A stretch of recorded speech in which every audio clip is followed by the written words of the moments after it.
Good afternoon. Distinguished members of the European Council on Foreign Relations, participants in the panels and guests. It's an honor and a real pleasure to welcome you all to Casa de America for your annual meeting. Casa de America is a public diplomacy institution that has been constantly and consistently promoting for over 30 years now political, economic, cultural, and social, interregional, and international dialogue. And therefore, it's particularly satisfying to host this magnificent event today.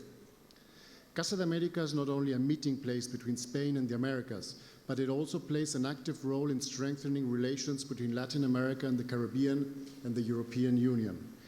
Every year, we organize more and more activities focused on different aspects of this relationship, and this became very evident during the Spanish presidency of the EU Council in the second semester of 2023, when we hosted some very high-level meetings.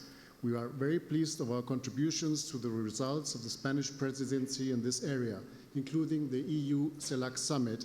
And I can say this freely because I was not part of that team at that time, but working at the European External Action Service. And let me say, it's a real pleasure to have you with us, dear High Representative, today.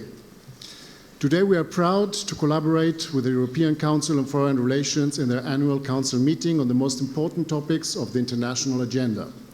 Your discussions these days will touch upon critical issues that deeply affect all our lives, from geopolitical strategies and security concerns to climate change and economic development, the balance between interdependence and derisking, and the challenges of strategic autonomy. In a troubled world with Russia's invasion of Ukraine, the war in Gaza, the potential trade war with China, the role of the middle powers, along with growing political tensions in Western democracies on both sides of the Atlantic, this forum is of even greater importance. I'm looking forward to our panels and conversations, and I hope you will enjoy these very too intense and probably also very warm days in Casa de America in Madrid. I now give the floor to Lieke Vries, co-chair of ECFR. Thank you.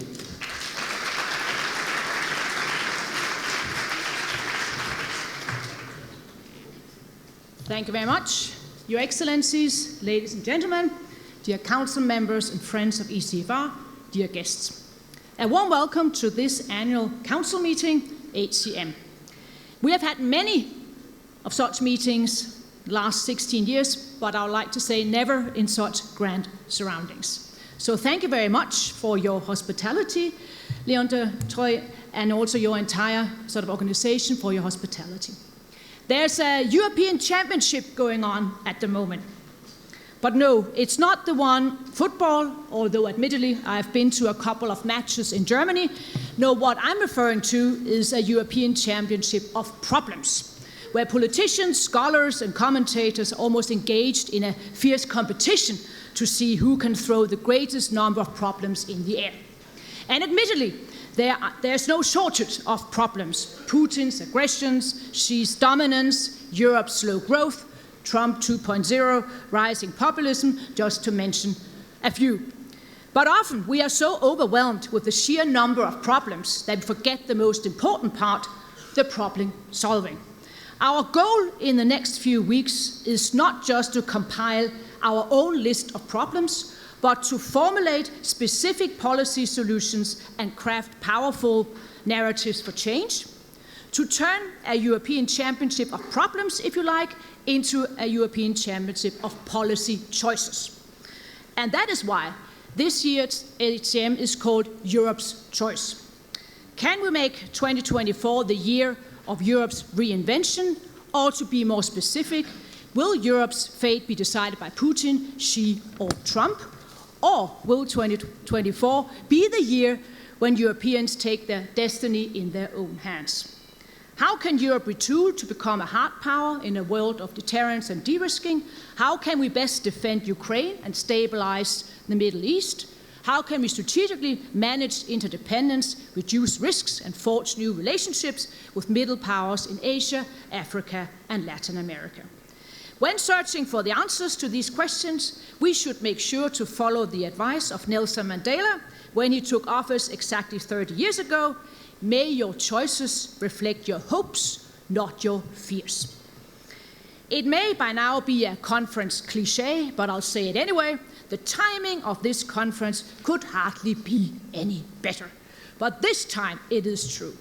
We are meeting here in Madrid 25 days after the election to the European Parliament, 9 days after the EU decided to open enlargement negotiations with Ukraine and Moldova, 7 days after the EU top posts were decided in Brussels, and indeed we are very proud to have one of Europe's new leaders with us here today, Antonio Costa.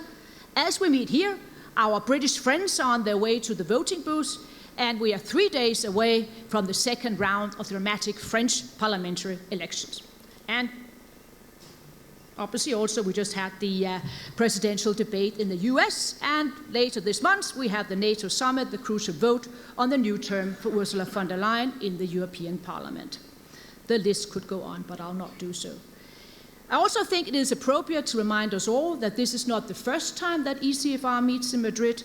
The last time we were here was in 2009, a few weeks before the Lisbon Treaty entered into force, and a few weeks before COP15 on climate change in Copenhagen. Many of these issues, unfortunately, are the same. Can Europe be an agent of change and not just a passive witness? And just like in 2009, we've had strong support from a number of actors here in Madrid, and we're extremely grateful. So let me once again thank our host, Casa de America. Thank you so much. Thank you also to the Spanish Ministry of Foreign Affairs and the City Hall of Madrid. And I'd also like to acknowledge the credible role of Diego Hidalgo. Without your long-term support for ECFR, we would never become such an important European voice here in Spain.